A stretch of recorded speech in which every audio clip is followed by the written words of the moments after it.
बात आज के चैनल के कार्यक्रम आर पार में मैं सुरेंद्र चतुर्वेदी आपका स्वागत करता हूं। दोस्तों, पावर लूम्स के बाद मार्बल, मगर मार्बल के बाद क्या? जरा सोचे किशनगढ़ के व्यवसायी और जनप्रतिनिधि। किशनगढ़ का पावर लूम उद्योग ठप होने के बाद एक बार तो ऐसा लगा था कि यह औद्योगिक नगरी अब कभी अपने पैरों पर खड़ी नहीं हो पाएगी, मगर पथरीली किस्मत ने उसकी जन्मपत्री में मार्बल जैसा पत्थर लिखकर नगरी के भविष्य को प्राणवायु दे दी। सुरक्षित भविष्य की कल्पना तो मैं अब भी नहीं करता, क्योंकि इस उद्योग के लिए भी चुनौतियां कई हैं जिनका समय रहते समाधान नहीं हुआ तो फिर से यह नगरी पलायन के रास्ते तलाशने लगेगी। शोध पत्र नंबर 2 के मुताबिक किशनगढ़ की मार्बल इंडस्ट्री भी अग्निमय स्थिति में खड़ी हुई है, जिसकी गर्माहट न तो उद्योग से जुड़े कारोबारी समझ पा रहे न जनप्रतिनिधि। आज की स्थिति में किशनगढ़ एशिया का सबसे बड़ा मार्बल मार्केट है, जहां 30,000 से अधिक व्यापारी, 2,000 से ज़्यादा गैंगसा, 6,000 एज कटिंग मशीन और लगभग 35,000 गोदाम मौजूद हैं, जो लाखों लोगों को रोजगार प्रदान करते हैं।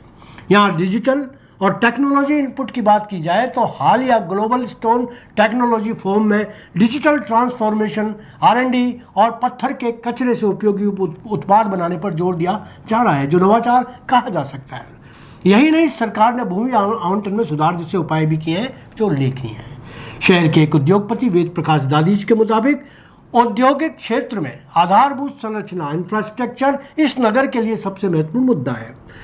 किशनगढ़ फेज 442 हेक्टेयर में फैला है, जिसमें बैंक, सड़क, पानी, बिजली, स्वास्थ्य आदि की व्यवस्था है। इससे विभिन्न उद्योग क्षेत्रों को सकारात्मक समर्थन मिल रहा है।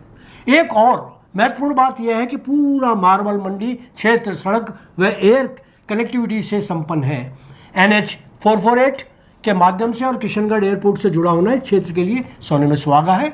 जयपुर किशनगढ़ एक्सप्रेसवे एवं अन्य हाईवे जैसे NH 8 और NH 79A शहर की अच्छी सड़क सुविधाएं प्रदान करते हैं। फिलहाल हालत बहुत खराब है। यहाँ की विकास योजनाओं पर बात की जाए तो किशनगढ़ से मोहनपुरा तक सड़क निर्माण 3.5 करोड़ रुपए में निवेश हो चुका है। इससे व्यापार, शिक्षा और स्वास्थ्य तक पहुंच में सुधार हुआ है।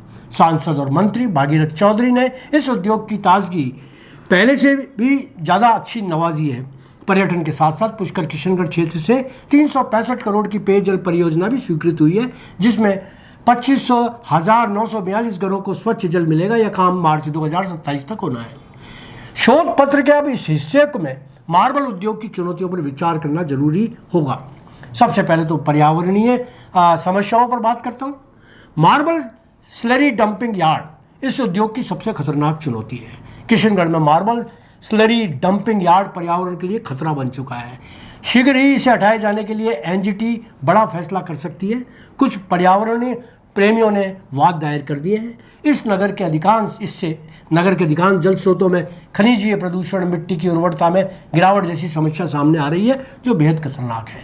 इसके अलावा लॉजिस्टिक्स और कंडीशनिंग चुनौतियां भी मुंह बाए खड़ी हैं। तेज व्यापार के बावजूद मार्बल क्षेत्र से रेलवे कनेक्टिविटी नहीं होने से परिवहन महंगा और जटिल हुआ है।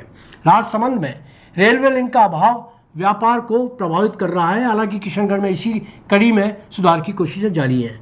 व्यापारिक प्रतिद्वंदिता और नीति प्रभाव भी इस उद्योग के लिए खतरनाक चुनौती है। मार्बल इंडस्ट्री पर सिरेमिक और विट्रीफाइड टाइल्स उद्योग का दबाव है, जिससे आय में कमी और मुनाफे की चुनौती बढ़ रही है। आपको याद होगा, इससे पहले कोविड, नोटबंदी और OGL नीतियों से मार्बल व उद्योग प्रभावित हुए। कई इकाइयाँ बंद हो गई और कारोबार ठप हुआ था। यहाँ मैंने अपने शोध में स्थानीय व्यवस्था और भ्रष्टाचारी संबंधी घटनाओं को भी जोड़ा है। हाल ही में किशनगढ़ में एक नकली उर्वरक गिरोह की जांच में 11 कृषि अधिकारियों को सस्पेंड किया गया। यह स्थानीय व्यापारिक विश्वास को प्रभावित करने वाली स्थिति है। यहाँ सुखद बात यह है कि मार्बल इंडस्ट्री की क्षमता, तकनीकी नवाचार, बुनियादी ढांचा, विकास और पर्यटन की संभावनाएं किशनगढ़ को एक प्रगतिशील औद्योगिक कस्बे के रूप में स्थापित कर रही हैं।